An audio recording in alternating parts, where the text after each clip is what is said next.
Okay, so today is October 19th, 2019. Okay, so we'll begin with the homage to the Buddha.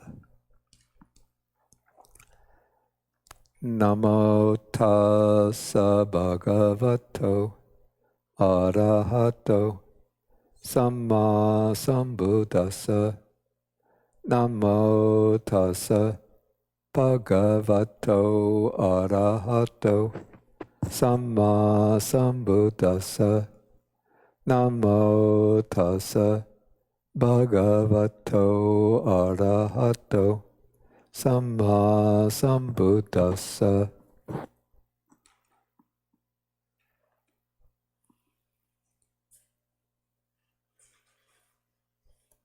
Okay, so good morning, everybody. Okay, so today we're starting a new chapter in the Anguttara Nikaya. This is the Chattuka Nipata, or the Book of the Fours. So these are collection of suttas which are concerned with, or which are structured around groups of 4 items. So we finished the Book of Threes, now we start the Book of Fours.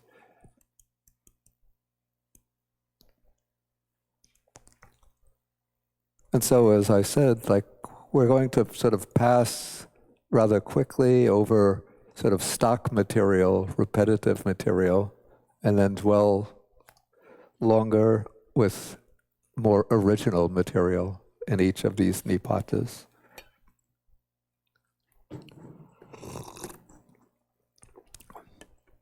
And so we come to the first sutta in the Book of Fours. This we give the title Understood. Actually, the suttas in the Anguttara Nikaya, you might wonder why such a short title. But the suttas in the Anguttara Nikaya don't really have what we call proper titles. The way the titles are assigned are through the compilers of the Nikayas. At the end of each chapter, usually a group of 10 suttas, they attach to it what is called an udana, which means it's a mnemonic verse, a verse, because the suttas were transmitted orally, so you have to remember the sequence of the suttas. What are the suttas in the chapter and what is the sequence? And so the compilers would compile a verse which just consists of key words for the sutras in the chapter. Usually the chapter contains 10 suttas, and so the mnemonic verse will have 10 key words. And then the modern editions treat those key words as the title of the sutta. So let me give you an example of this. Let's get the Pali text, okay.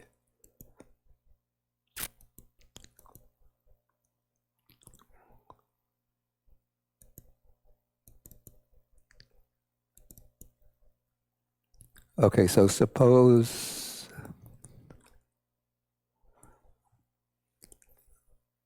you're a monk you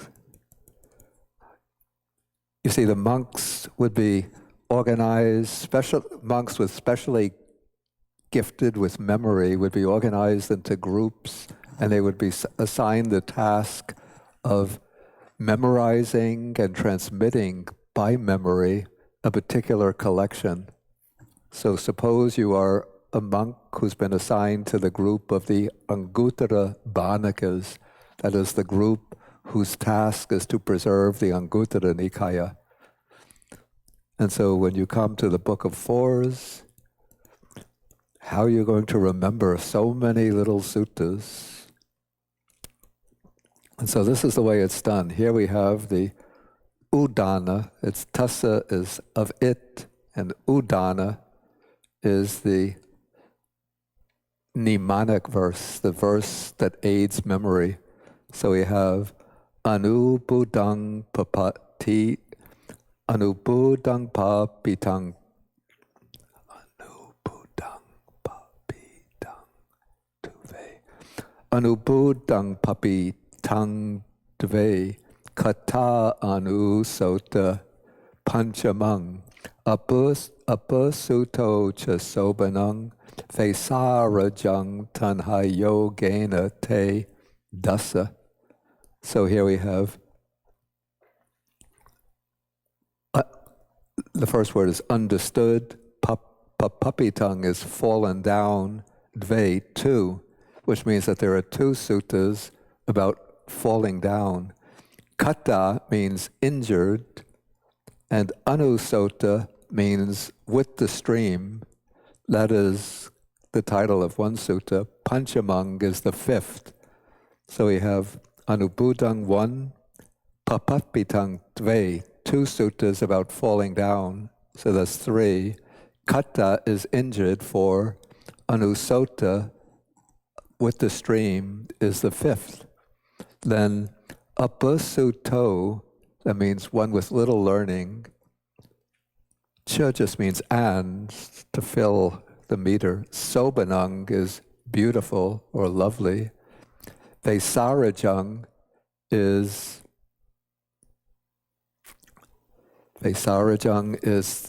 self-confidence or fearlessness. That's 3.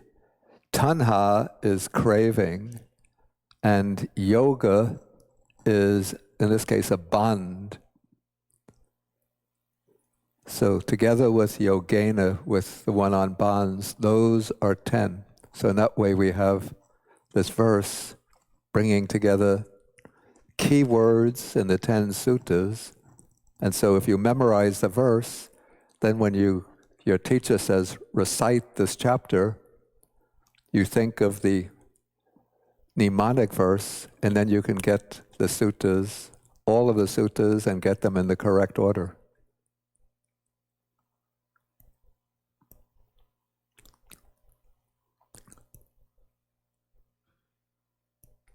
Okay, so here we come to the first sutta, which is called Anubudang, which means understood.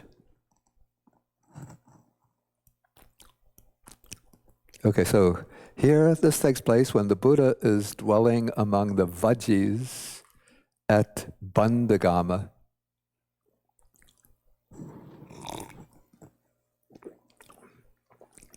And this verse, or the sutta, takes place from the mention of the word Vajjis. We get the idea that this sutta takes place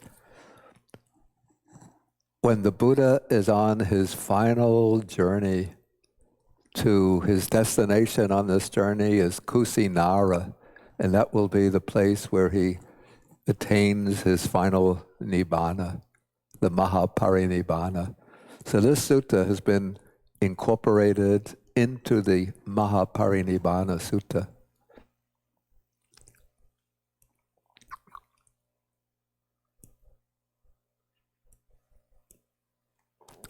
Okay, so here the Buddha addresses the monks and he says, it's because of not understanding and penetrating 4 things that you and I have roamed and wandered for such a long stretch of time. Now, there's a parallel sutta to this.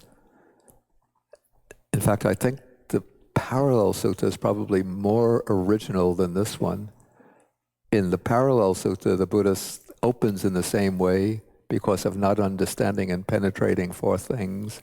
And then he says that the 4 things are dukkhaṃ arya sacchaṃ, dukkha samudayang arya sacchaṃ, dukkha nirodhaṃ arya sacchaṃ, dukkha nirodha patipadda arya sacchaṃ. The noble truth of suffering, the noble truth of the origin of suffering, the noble truth of the cessation of suffering, the noble truth of the way to the cessation of suffering. So in that sutta, the Buddha speaks about the 4 noble truths. But in this one, he speaks about 4 different things. So here he says it's because of not understanding and penetrating noble sila, which is translated as virtuous behavior. Noble samadhi, concentration. Noble panya, noble wisdom, and Arya Vimukti, noble liberation.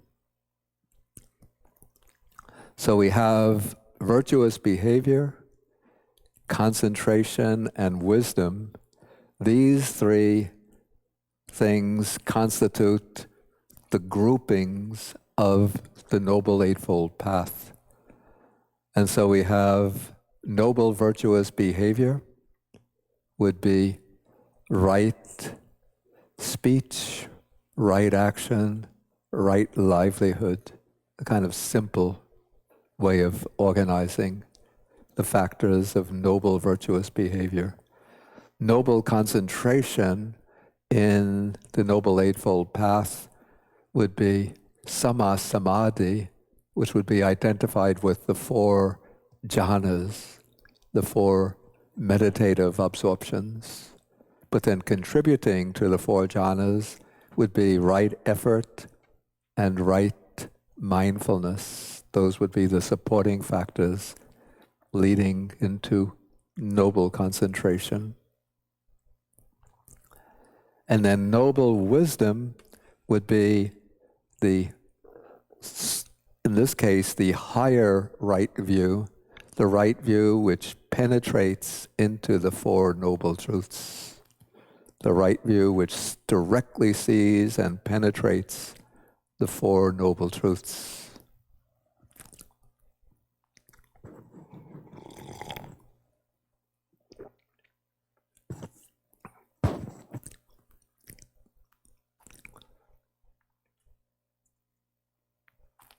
Okay, so it's through these three, and then we have two terms here, each with a somewhat different nuance: understanding and penetrating.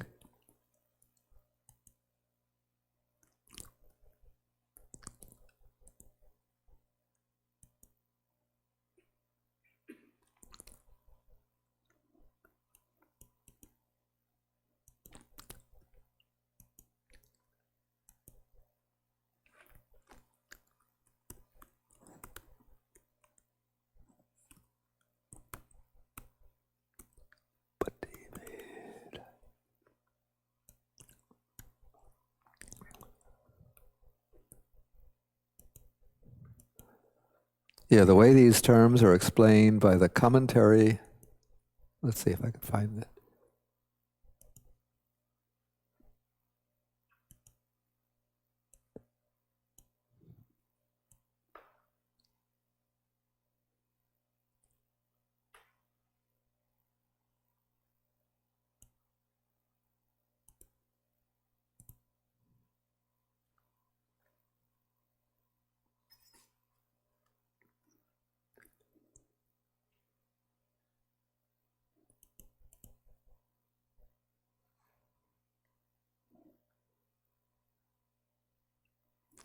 Actually, it doesn't give a full explanation here.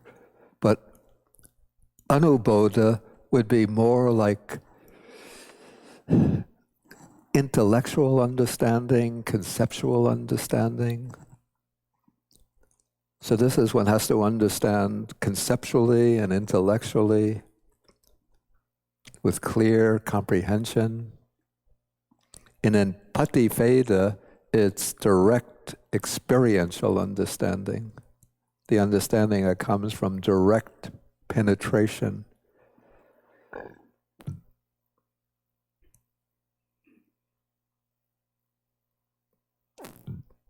Yeah, the commentary uses to explain this, it uses the word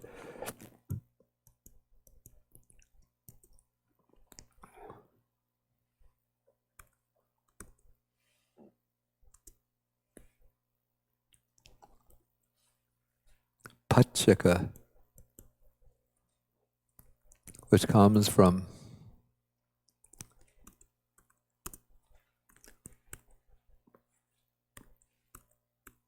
pati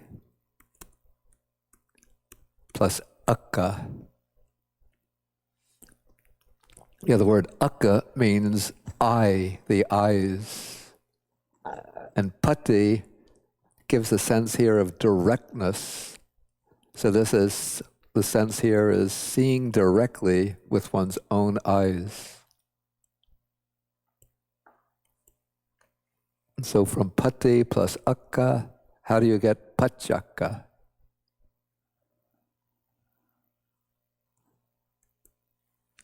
Okay, this is what happens, and there's a little lesson in Pali phonetics. So when the I meets A, we never have a combination of I and A in Pali. So the I turns into Y. So you have paccakka. But when you have a combination of T and Y, you see, it's very hard to pronounce paccakka. Try to say it, paccakka. A little hard on the tongue, no? So to make it easy, the TY combination turns into a double C, paccakka. So it's much easier to pronounce.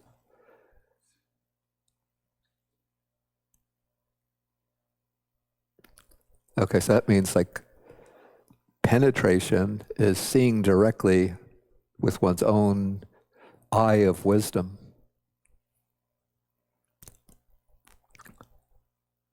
Okay, so because the Buddha says that we have not understood and not penetrated these four things.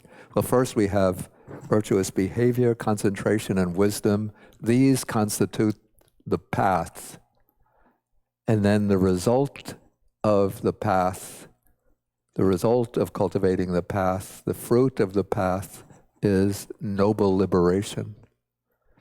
And this means the liberation of the mind from, usually it's explained in the suttas, the liberation of the mind from the asavas, the three asavas.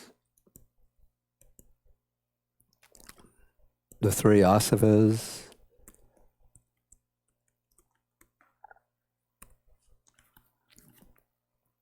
what are the three asavas? No.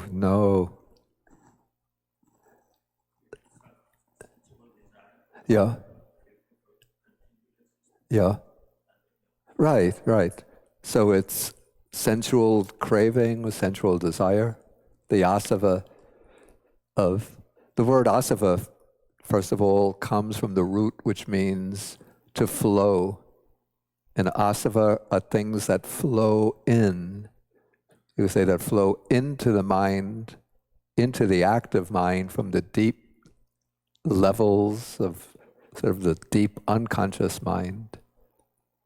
And then the things that flow out through the senses to the world of objects. So we have sensual desire, then craving for continued existence, and ignorance. So those are the, call them these, the flowing defilements. Or even we could call them the influences. The word influence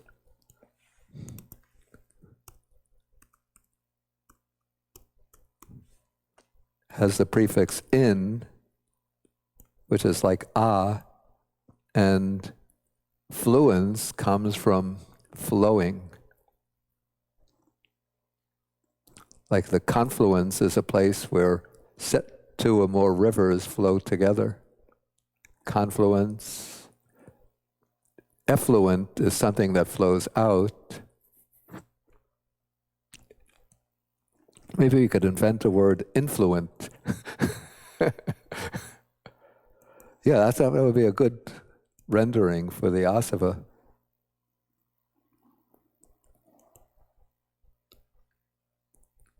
Because influence has now taken on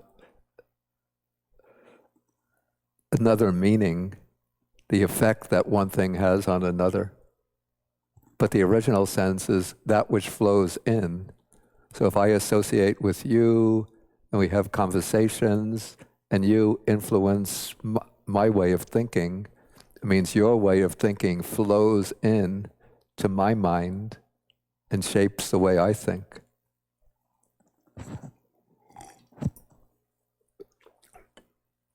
Okay, then we have these words here translated roamed and wandered. But if we look at the Pali, we could see something.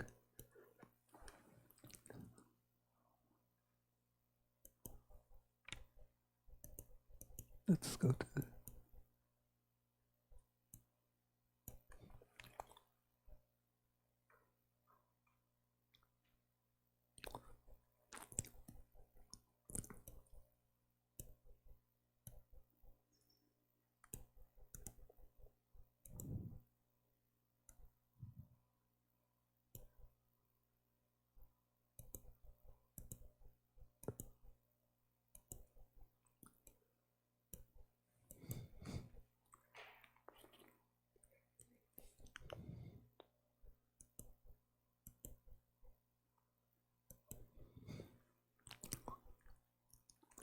yes, so the two words used for roamed and wandered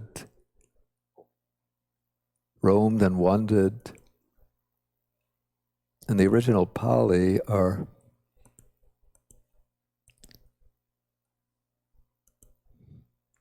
sandavitang, samsaritang. Now this word samsaritang is based on the verb samsarati. And from this word samsarati, we get a noun. What is a noun that we get from samsarati? Samsarati means to run on, to continue running. Right, exactly. So from this we get samsara. So the original meaning of samsara is the running on, the continuous running.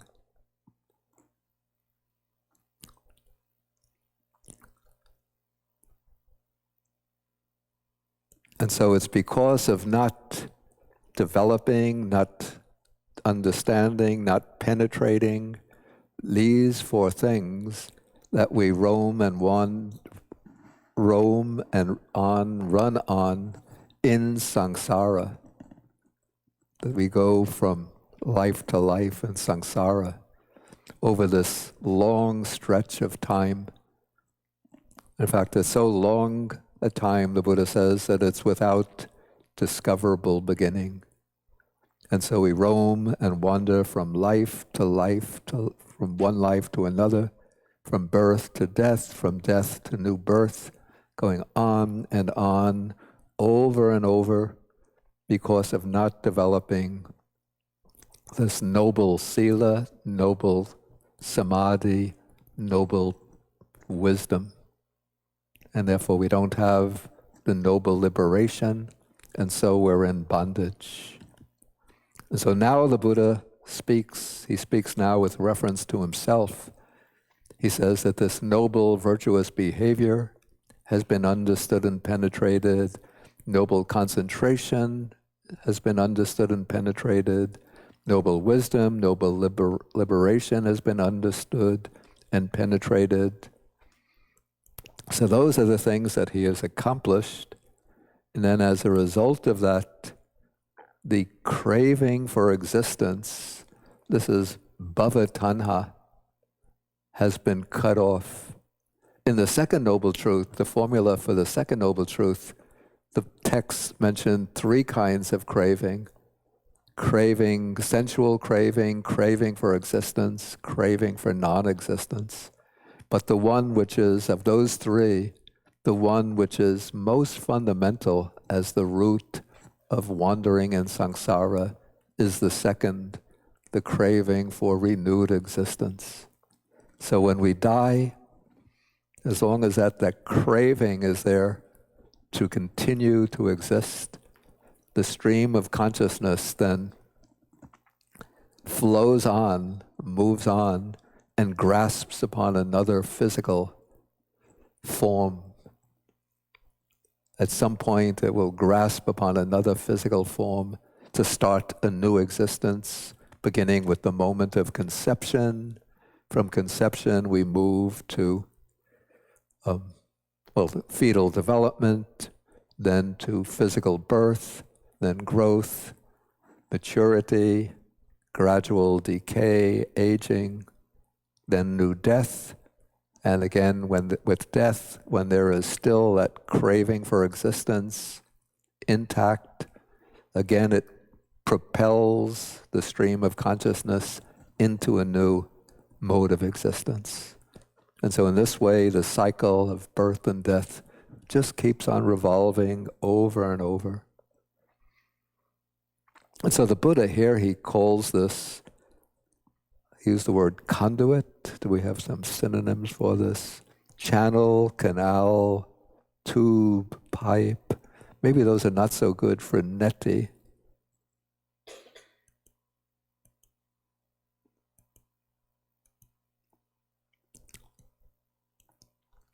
The Pali uses the word Uchina Bhavatana, Kina Bhavaneti.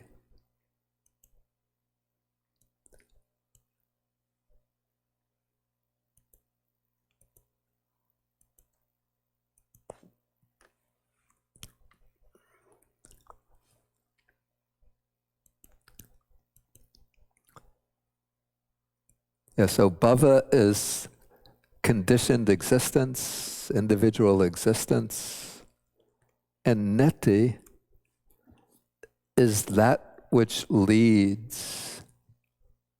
So channel, I think, not such a good rendering. The commentary explains it as, it uses the word raju, and raju means a rope.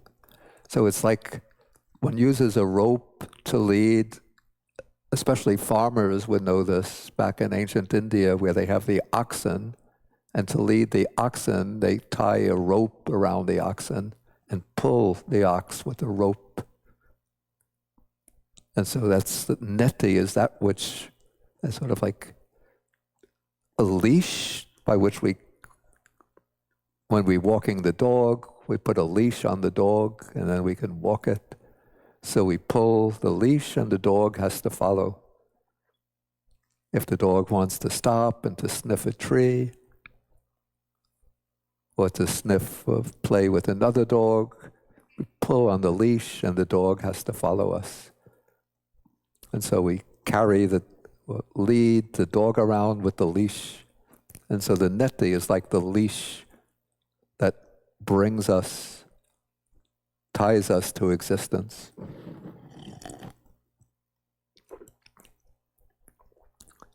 And so the Buddha says in his own case, kina bhavaneti, this leash of existence, this rope of existence has been destroyed.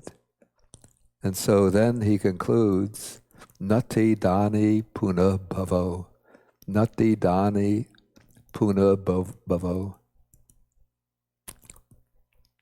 And then the word here, puna bhava,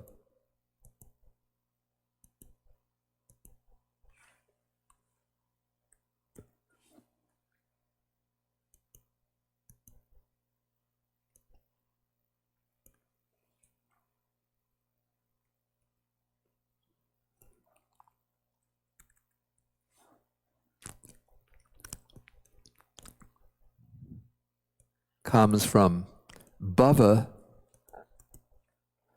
it's puna plus bhava. So puna means again. And in this case we would say puna puna, again and again, repeated, plus bhava, existence. So this is the condition of the unenlightened living beings. We undergo puna bhava, existence again and again. Why do we go puna bhava again and again? Because of bhava tanha, craving for existence. And bhava tanha is also bhava neti. It's the rope that binds us to existence. And because of that, we undergo puna bhava, repeated existence, again and again and again. But here the Buddha says that this craving for existence has been uchina, cut off. The leash that binds us to existence has been destroyed. Now there is no more punabhava, no more repeated existence.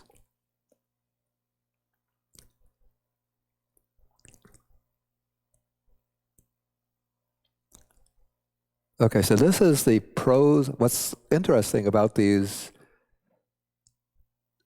maybe the first 20 or 30 suttas in the Book of Fours, is that all of them, or I think most of them at least, consist of a prose portion and then a verse portion. And even though the verse portion usually says that this was spoken by the Buddha, but my suspicion is that the verses were compiled or composed by the compilers of the canon and then added to the sutta.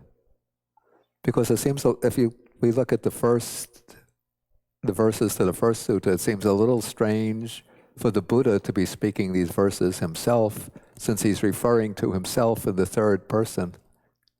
So he says, virtuous behavior, that's sila, concentration, wisdom, and unsurpassed liberation. These things, the illustrious Gautama, here he's referring to, well, the verse is referring to the Buddha by his personal name, Gautamena Yasasina. So this is the one who has the yasa. Yasa, it's like glory.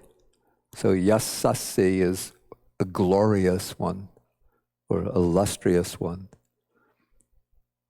So it says, these things the illustrious Gautama understood by himself. These four things.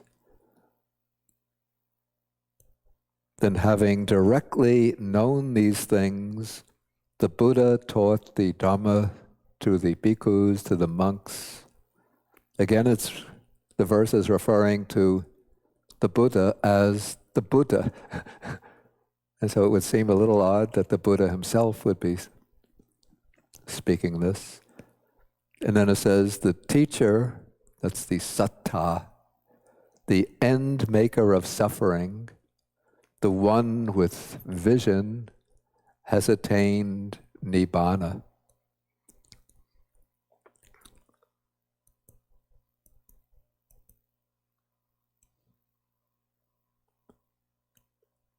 It says parinibhutto.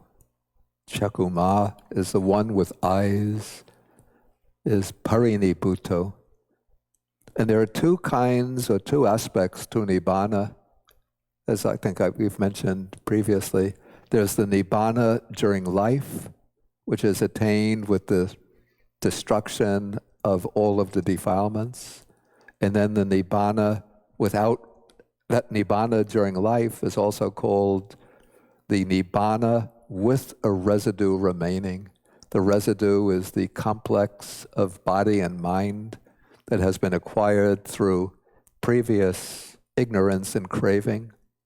So at the time of birth, even the Buddha still has ignorance and craving, and so he acquires these 5 aggregates. But then, with his enlightenment, he eliminates ignorance and craving. And so by eliminating ignorance and craving, he attains Nibbana during life, in which the body and mind still remain. That's the residue acquired at his conception. Okay, and then there is the Nibbana without a residue remaining. That's the Nibbana, the deathless, attained when the enlightened one passes away. That's the absolutely unconditioned state. So here, since apparently the Buddha is supposed to be speaking this, so he's referring to which of the two kinds of Nibbana, assuming the Buddha himself is speaking this.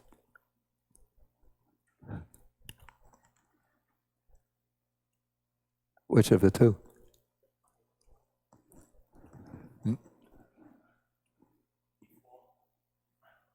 Yeah, it can't be the final one, because in the final one there's no body and mind left, so what's to speak?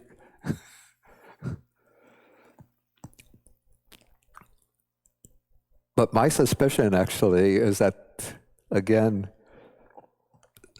that's from the standpoint of the commentary, which accepts the ascription of these verses to the Buddha in his historical presence while the Buddha is alive. But my suspicion is that these verses were added by the compilers of the canon after the Buddha's passing away. And so when it says that the one with vision has attained Nibbana, it's speaking about the Buddha attaining the ultimate final Nibbana with his passing away. That's my suspicion, heretical suspicion. Okay, so that is the first sutta in the Anguttara Nikaya, a book of fours. So any questions on this? Okay, Simon, and then there was a Manu, yeah. Bande, can you elaborate a little bit about craving of the existence? I find it's kind of difficult for our natural reaction when we have anything kind of danger to us. I mean, immediately we want to protect. Yeah, protect the life. So how do we kind of cultivate this sense of craving for existence? How do you do that? How do we cultivate? Yeah, how do we cultivate that? How do we try to? I don't know how to explain. To cultivate a kind of detachment? Yeah, detachment, yeah. Okay. Or disengagement from that craving for existence. Yeah, I'd say that maybe that instinctive reaction when some danger presents itself, maybe it's a kind of manifestation of the craving for existence, but it's I would say that's a natural reaction. But I think what is meant within the Buddhist framework is a craving to go on existing in some form beyond death. Yeah. And so the way it's usually presented, I think, in the Buddhist text is the desire, craving, especially for a fortunate mode of existence, that I want to come back as a human being living in the wealthy conditions, prosperous conditions, or to take rebirth in the heavenly realm or one of the higher divine realms. So it's that craving to go on existing in some form. But it must exist. That's the way it's presented in the Buddhist texts. But I imagine, okay, if you see a bunch of ants and somebody, not a Buddhist who has the 5 precepts, but an ordinary person goes to crush the ants, you see the ants all running away. Or if even if you're walking here and you see the deer grazing on the property, and then you get close to the deer and the deer runs away, even though the deer isn't thinking, maybe I'll come back as a wealthy, powerful human being, or maybe I will be reborn in the Deva world, or maybe I'll become the king of the deer or the queen of the deer. But that's still the manifestation of a kind of craving for existence.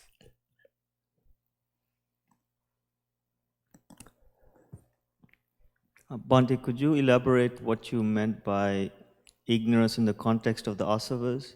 Because it seems to be those 3 are similar to the 3 cravings, but the third one, third Asava, which is ignorance, is not exactly the same as non-existence. No, it's completely different. Yes, so what's the best way for us to separate the Asavas from the 3 cravings, and how do I think of the third one? Okay. So we have the 3 kinds of craving. Whoops.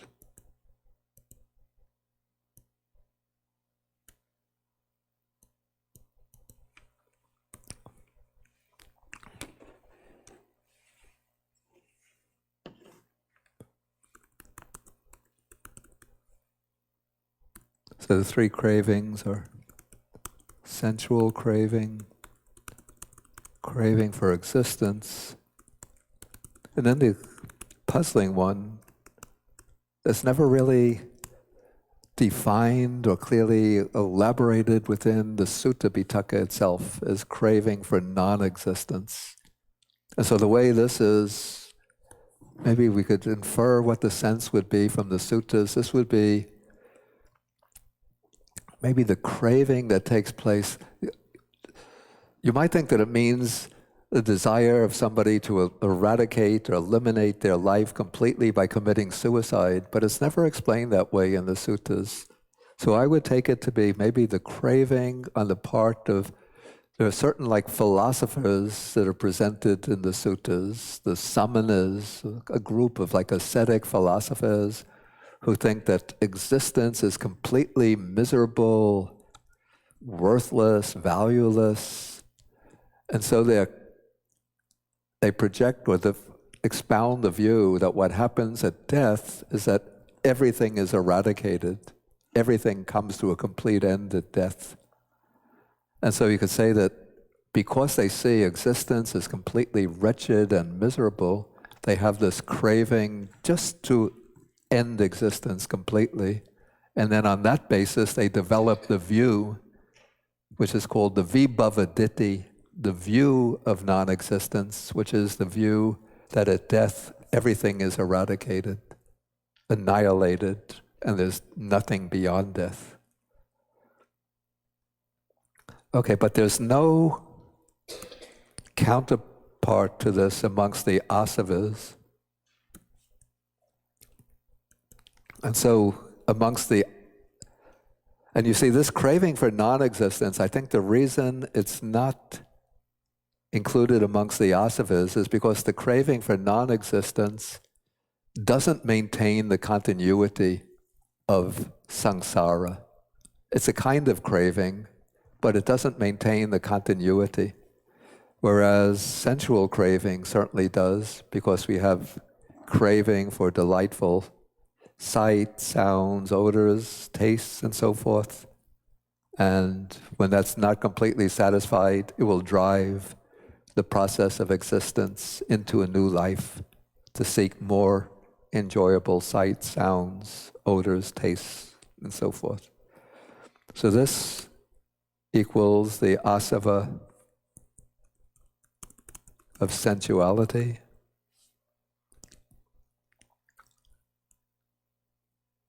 And then the craving for existence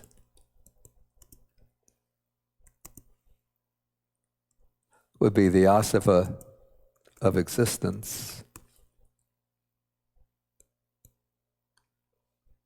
And then amongst the asavas, the asava of ignorance is something different. It's something amongst the asavas, but it's not a kind of craving. But you could say it's an underlying basis for craving. So craving develops, or a craving arises and is maintained because of ignorance. So ignorance is the most fundamental condition. And then because of ignorance, there's craving. Thank you, Bhante. Yes? What is your name again? I'm Gary. Gary, okay. My question kind of tags on, but it has more to do with non-existence, the craving for non-existence, and Nibbana. Yeah. So my question is Nibbana not the same thing as non-existence? Like they're different? And also, the craving for non-existence, wouldn't that also be like a craving for Nibbana? Or Yeah, it's an interesting question. Okay, Nibbana, it's taken to be bhava nirodha, which is the cessation of continued existence.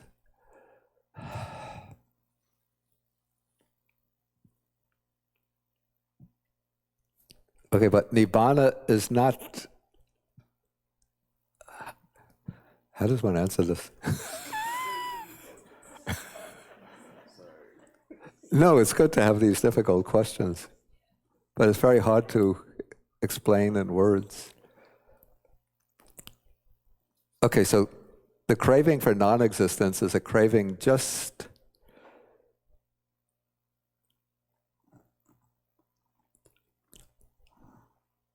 let's say for a state of complete non-existence. Okay, so Nibbana is the cessation of continued existence. It's not just a complete nothingness, but Nibbana is it's taken to be a reality, an unconditioned state, which is unborn, changeless, undecaying, deathless. And it's an existent, it's not it's not a state of individual existence that begins with birth, develops through growth, decay, and ends with death. But Nibbana is a reality, an unconditioned state, which is in a way beyond our conceptual capacities.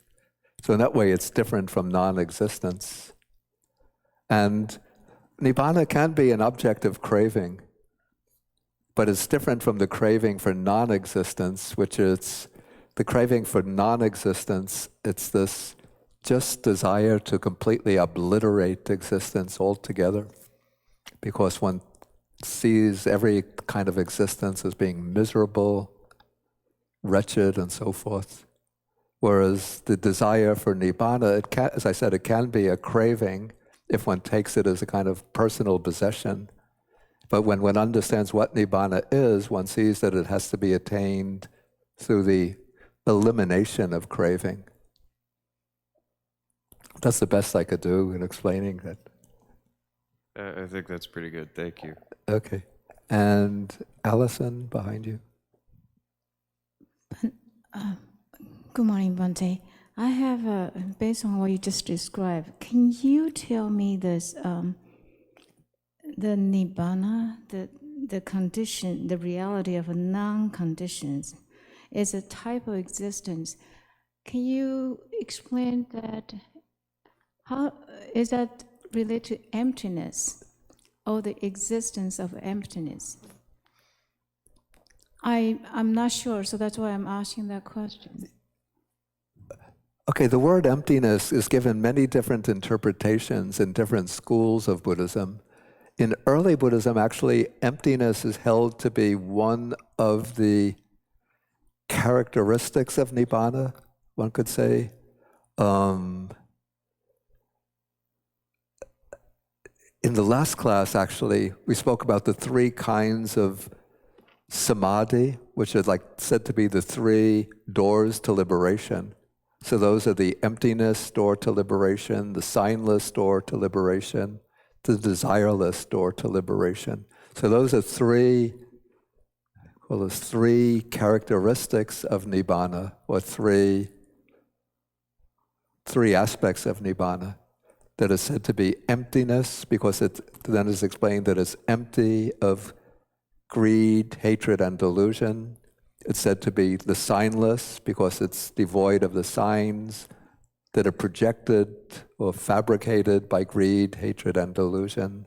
And it's the desireless or the wishless because it's the absence of wishes or desires.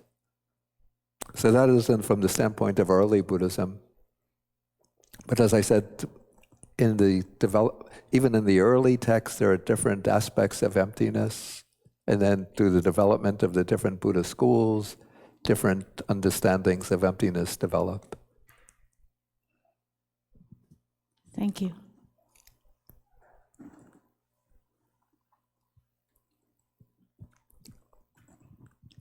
Bhante, my question is about craving for existence.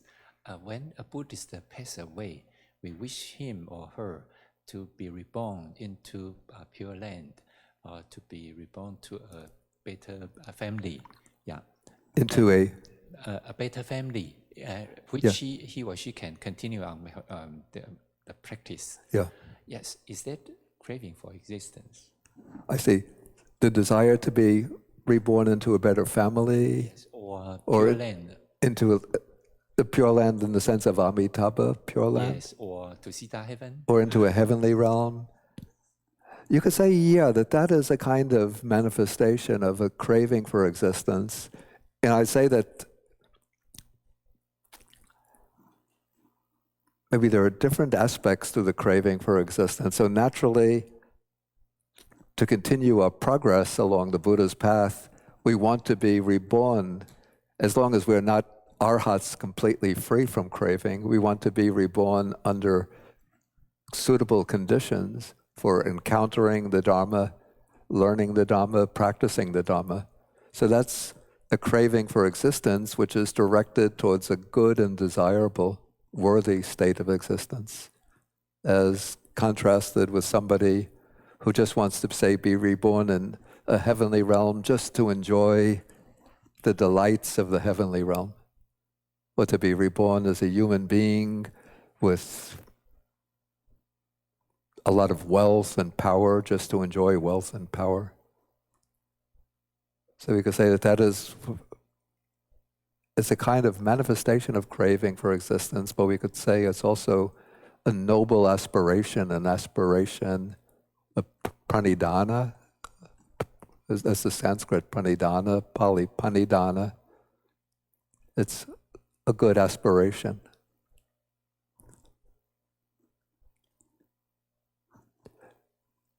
Somebody else have any questions? Or even the wish to come back to be able to help others is a good aspiration. Okay, let's move on then to the next sutta.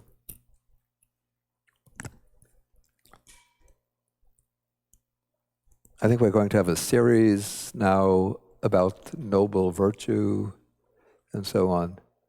Okay, so here we have the statement that one who does not possess four things is said to have fallen from this Dhamma and discipline. So what are the four? One doesn't possess noble virtuous behavior, noble concentration, noble wisdom, and noble liberation. So one has fallen from this Dhamma and discipline. This makes me ashamed.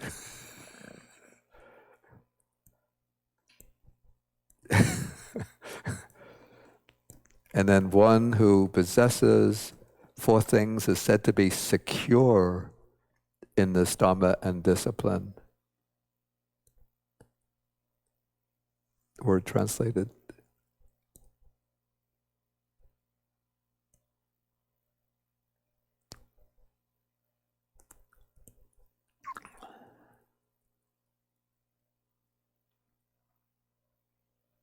Okay, so one is secure in this Dhamma and discipline.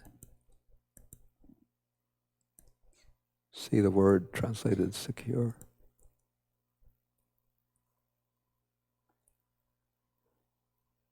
Actually, the word in the original Pali is simply uppapatito, is not fallen. I think I was a little bit free in rendering uppapatito as secure in order to give a positive sense. So when one possesses noble virtuous behavior, concentration, wisdom, and liberation, then one is literally not fallen from this Dhamma and discipline.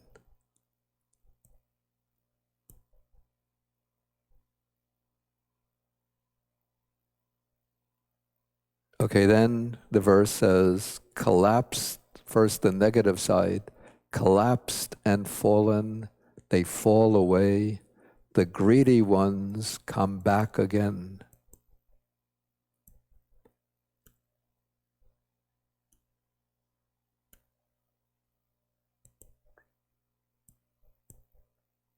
Gida sounds very much like English greedy. In fact, in Sanskrit, I think it would be grida,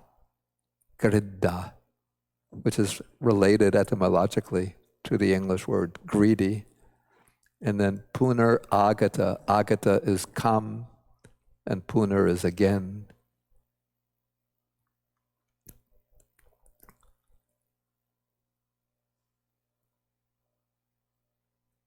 And then the positive side is indicated by the next two lines. Done is the task, the delightful is delighted in. And then this last line is very significant, especially against the ancient Indian background against which Buddhism arose. Happiness or pleasure is reached by happiness or pleasure. See, against the ancient Indian background, the idea was that the way to the highest goal, the way to liberation, is through pain. And that's why many of the Indian spiritual sects developed or undertook the practice of these extreme types of self-mortification, not as a kind of punishment for sin. That's the Christian idea. We shouldn't interpret the practice of asceticism in that way. But the idea is that by, at least within, say, with the Jains, by inflicting pain on the body, one wears away or burns up one's old karma. It's karma that weighs one down, that keeps one in bondage. And so the way to eliminate this karma that keeps one in bondage is through painful ascetic practice. And the Buddha, as we know, in his quest for liberation, for enlightenment, undertook those practices. So he followed that Indian ascetic model, carrying it even to its furthest extent, and found that it didn't lead to liberation. So then he developed an alternative mode of practice, which he calls, of course, the middle way, which uses a pleasant mode of practice in order to reach the ultimate pleasure, the highest happiness of Nibbana. Okay, we'll take a few suttas which are similar. Actually, this is actually a different. Okay, but this is very important. Okay, so possessing 4 qualities, the foolish, incompetent, or unwise, bad person maintains himself in a maimed and injured condition. He is blameworthy and subject to reproach by the wise, and he generates much demerit. What are the 4? And we have to bear these in mind, because if we violate these, we could be creating a lot of obstacles and dangers for ourselves. Without investigating and scrutinizing, he speaks praise of one who deserves dispraise. So if we encounter a bad person who's a cheat, a violent person, a dishonest person, and we have reasons to suspect that person of being a cheat, dishonest, violent, destructive, harmful to others, and then without examining that person, just grasping on superficial appearances, we praise that person. We're harming ourselves. And then without investigating and scrutinizing, one speaks dispraise of one who deserves praise. And so one encounters a person who is of virtuous behavior, good behavior, who is generous, kind, compassionate, wise, and then either out of envy towards that person or just some anger towards that person, or a sense of rivalry towards that person, or just to show off to others, one speaks dispraise of that person. And so then one is sort of running, it's like running smack up against, driving your car into a wall, a stone wall.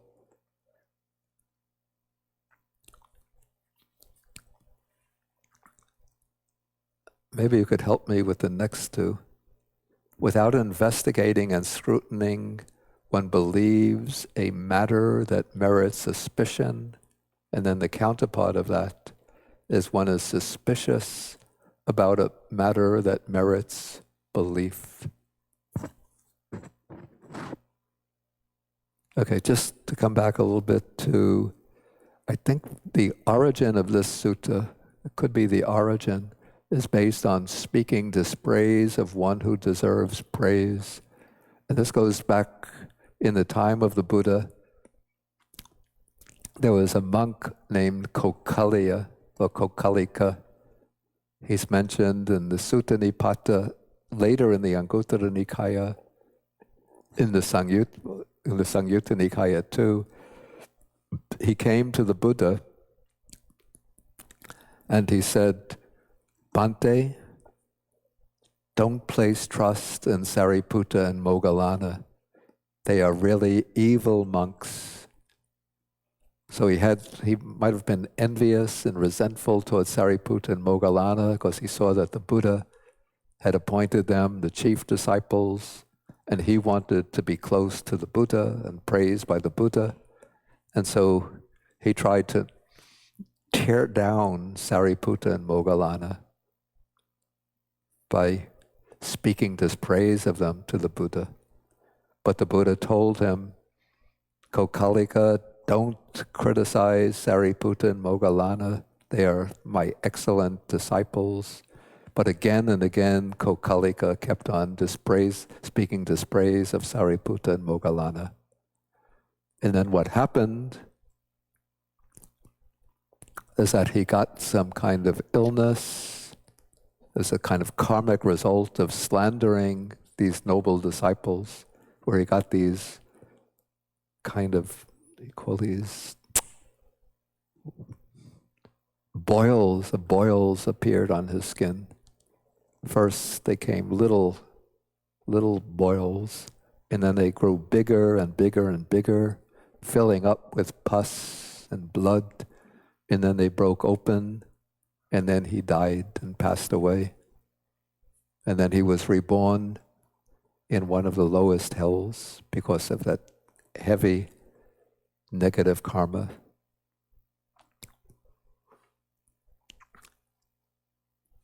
Okay, so I think that's the origin of the sutta. And the verses that are attached to the sutta are also the verses that occur in the sutta in which Kokalika slanders Sariputta and Moggallana. Okay, so what do we say? Some examples. Believing a matter that merits suspicion and being suspicious about a matter that merits belief.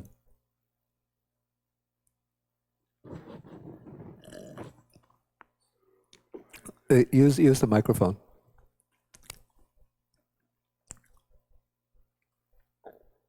I guess my examples would be like believing a lie without, properly investigating the matter. And then the second one, disbelieving something like the Four Noble Truths. Okay, I think the first example is a good one. And it would be especially a lie maybe coming from a person that one suspects of being a habitual liar, and especially if the lie is maybe one that's slandering a good person, and then one believes that lie. Any other examples we could think of?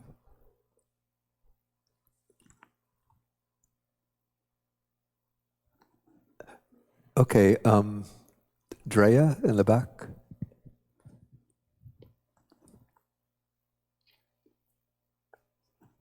Yeah, take the microphone.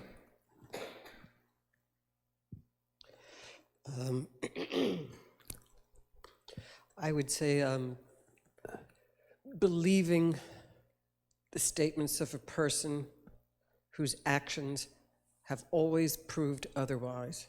Okay, that is a good example, yeah. And contrary-wise. And? Contrary-wise. Contrary-wise. Because you can flip it. Yeah. Way.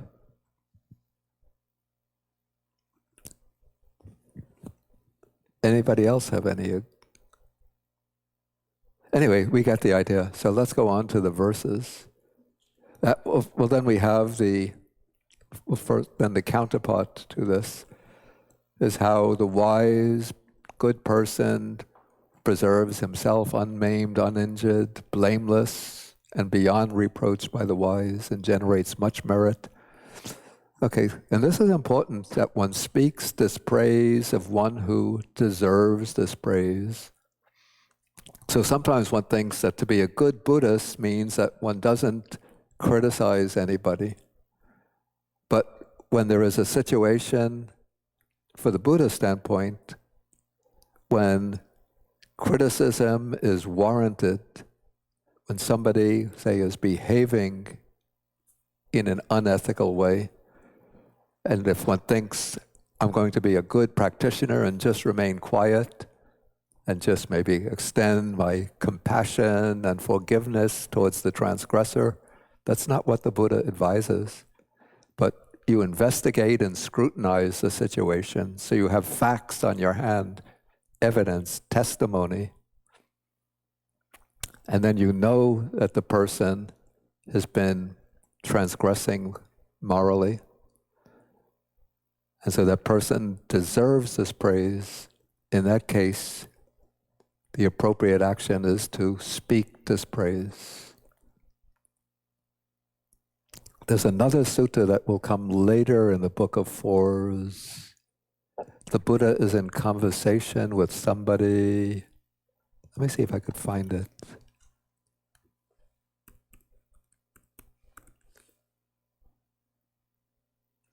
Yeah, I think it's the Potaliya Sutta.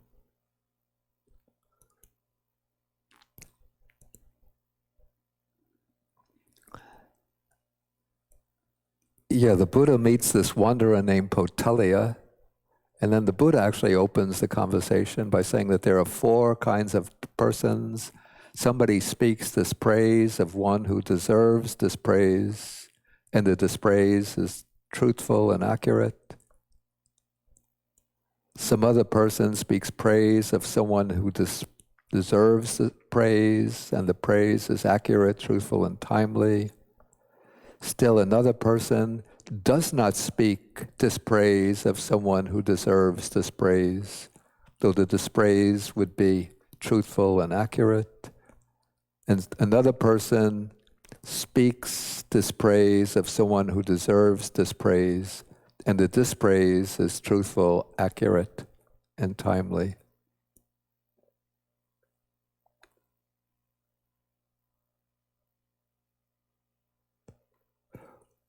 Oh, actually, it's more complex.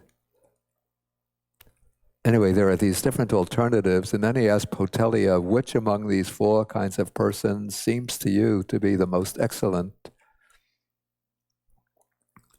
And then Potaliya says, of those 4, the one who seems to me the most excellent and sublime is the one who does not speak dispraise of someone who deserves dispraise, and who does not speak praise of someone who deserves praise, though the praise would be truthful and accurate. And he says, for what reason? Because the most excellent quality is equanimity. So he actually here, Potaliya, is speaking the standpoint of what I call the modern Buddhist, usually the modern Western Buddhist, who thinks the ideal is not to praise anybody, not to dispraise anybody, but just to maintain one's equanimity.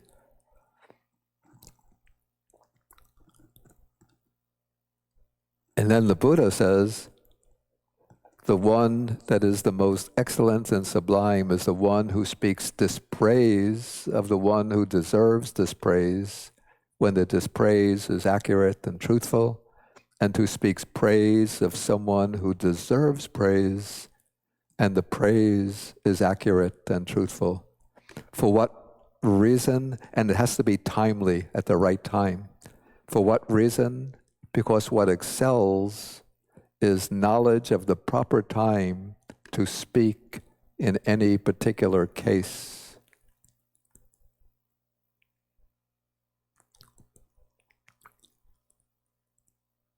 And then at the end, Potellia agrees with the Buddha and then exclaims, "Excellent, excellent."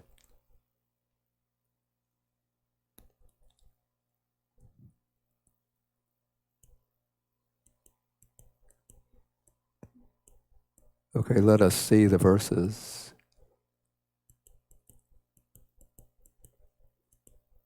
Yeah, these are the verses that occur attached to the sutta with Kokaliya, where Kokaliya criticizes or slanders Sariputta and Moggallana, and then he gets reborn in hell. So he says, one who praises one deserving blame or blames one deserving praise casts with his mouth an unlucky throw. It's like referring to the game of dice where you can throw either a lucky throw and unlucky throw, by which he finds no happiness. So then he says, slight is the unlucky throw at dice that results in the loss of one's wealth, the loss of everything, oneself included. Much worse is this unlucky throw of harboring hate against, here the Pali uses the word, I translated it as fortunate ones. The word is sugata, which is usually used as a designation for the Buddha, but here it's used in the plural, so it refers more generally to, you could say, the holy ones. In fact, now I think I would translate this, the holy ones, rather than the fortunate ones.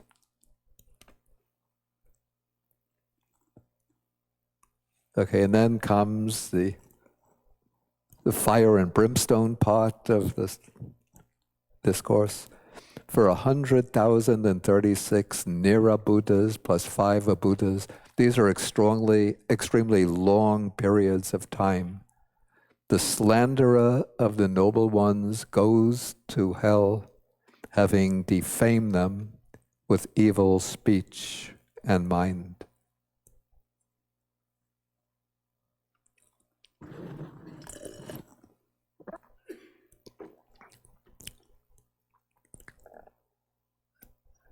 Okay, any questions on this sutta or comments? Does it seem scary? Okay, Allison, and I think you're wrong. Did you put your? Okay.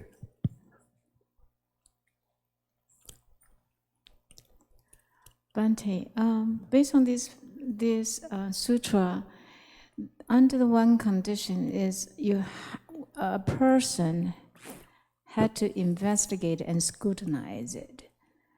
So what conditions, what method a person has the capacity and skills to investigate and scrutinizing? I mean, how does one go about the investigation? Because all 4 categories, the conditional class is having investigated and scrutinized. Yeah. The sutta itself is not specific about that. But if one is going to either praise somebody or blame somebody, one has to at least do one's best to ascertain the facts. And so within the structure of the Vinaya, this is the monastic discipline. Say if one monk is going to criticize another monk in a serious way for a serious offense, he has to be able to bring forth some kind of evidence if there's going to be like a meeting of the Sangha in order to determine whether a punishment should be imposed upon a monk for violating some fundamental rules. So he has to bring forth some evidence, or if he's a trustworthy person, then the Sangha might accept his word just on his own personal basis. But before he makes that criticism, he has to have some grounds of having investigated the case. So this is talking about the Sangha is not really for the lay people. Well, I think I'm just explaining how the investigation takes place within the Sangha, but the statement itself applies in any situation. One more question. And it depends, I guess, on the kind of blame or the kind of praise. If it's just personal blame, you're going to blame some person, you would need much less, let's say, accumulation of evidence and testimony than you would if you were in, say, a work situation, like an employment situation, or some kind of professional situation. Okay, let us say, okay, a woman at the workplace, let's see if this example works, wants to criticize a colleague at work of sexual misconduct, some kind of sexually inappropriate behavior. So, well, in that case, if it's sexually inappropriate behavior towards herself, then it's not a matter of, well, she would probably have to ascertain whether the behavior on the part of that colleague was really sexually inappropriate. Like if he just pats her on the back to congratulate her on something, to express approval, did that action really have sexual overtones, or was it just a friendly gesture?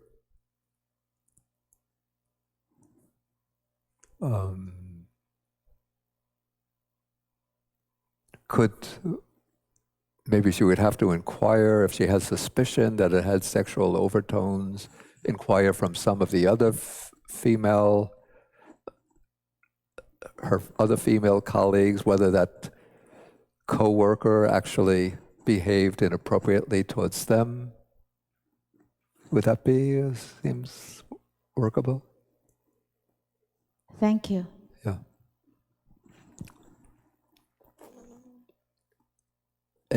I think you're wrong. You had.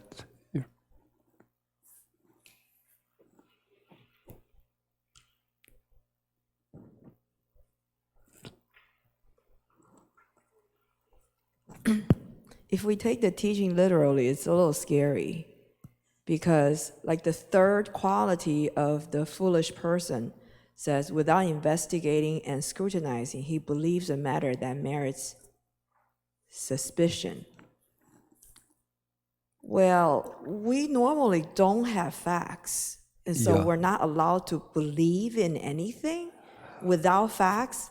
So we cannot suspect anything, we cannot believe in anything if we don't have the facts and the ability to scrutinize and investigate. Then we really need to just remain equanimous. A complete state of agnosticism. Yeah. I think one shouldn't push this too far, take it too literally and push it too far. I think this probably is referring to situations where one person is slandering another or praising another. So you're not doing the slander or praising yourself, but somebody else is slandering another person who is a virtuous person to yourself. And then just on impulse you believe without investigating and making inquiries. And then somebody is extolling and praising a bad person, and then you believe them.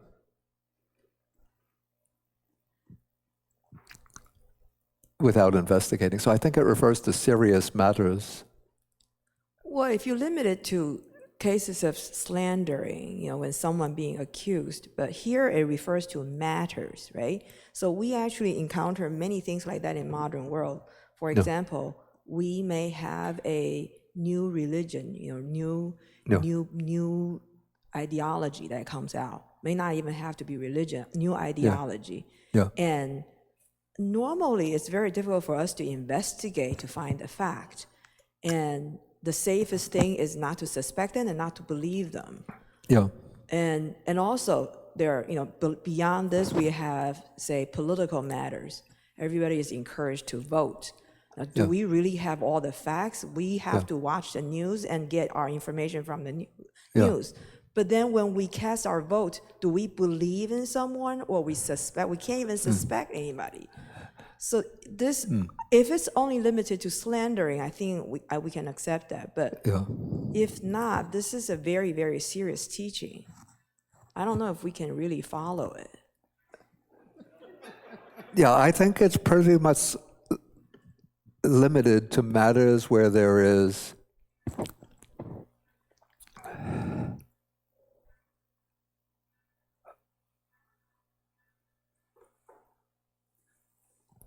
where it's related to the slander of somebody or to the praise of somebody. But in ordinary empirical matters, okay, let us say somebody is not so well informed about climate change, and even though they do some investigation and scrutiny, but they still think, I'm not a scientist, I don't really know enough about it, and I'm getting exposed to the opinions of different people. So even though this matter, because the great majority of scientists do affirm the reality of climate change, but the person is not a scientist themselves, and they're exposed to different opinions, and so then they're still somewhat suspicious or maybe skeptical about it, even though on the testimony of the great majority of scientists, it merits belief. But I don't think that because that person is remaining skeptical that they're going to be blameworthy and subject to reproach by the wise and generating much demerit. I think this really refers to matters in which there is a moral dimension to the situation. Okay, and with that, we'll leave it at that. Okay, so we could now end with the sharing of the merits. And again, I want to remind you, especially those living within easy reach of New York City, that next week we don't have the class because we have the Buddhist Global Relief Walk to Feed the Hungry. I think we've distributed just about all of the posters. You still have some? Yeah, I have some in my room also.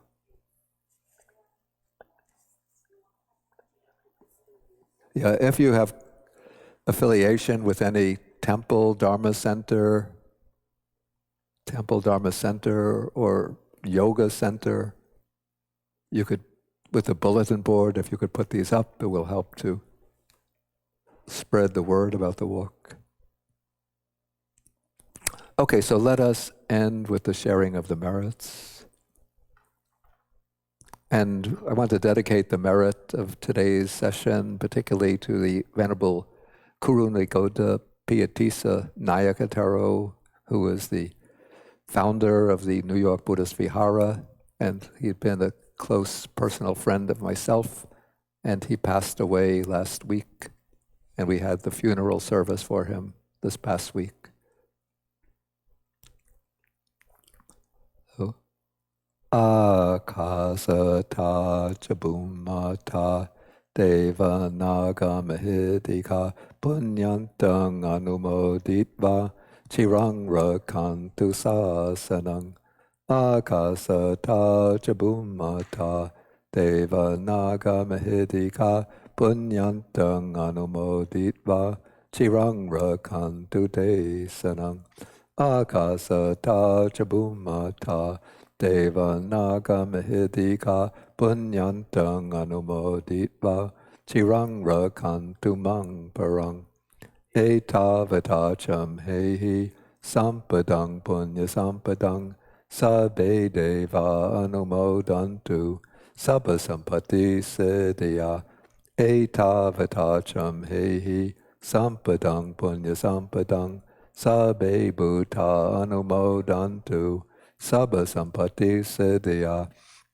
Tavatacham Hehi Sampadang Punya Sampadang Sabbe Sata Anumodantu Sabba Sampati Siddhya Bhavagupadaya vichihetato etantare satakayupapanna rupya rupicha sanya sanino dukkha pamuchantu pusantu nibbutting.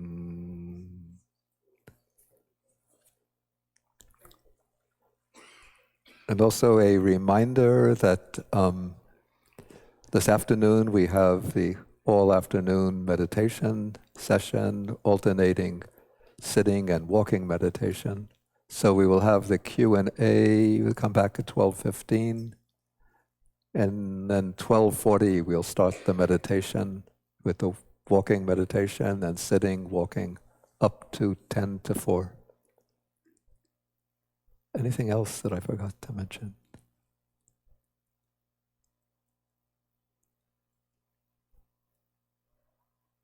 I keep on thinking that there was something. Okay, maybe that's it.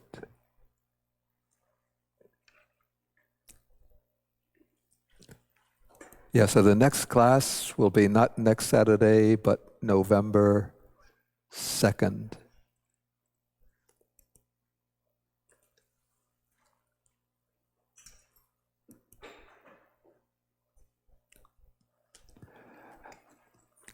Oh, we have to end with 3 bows to the Buddha, sorry.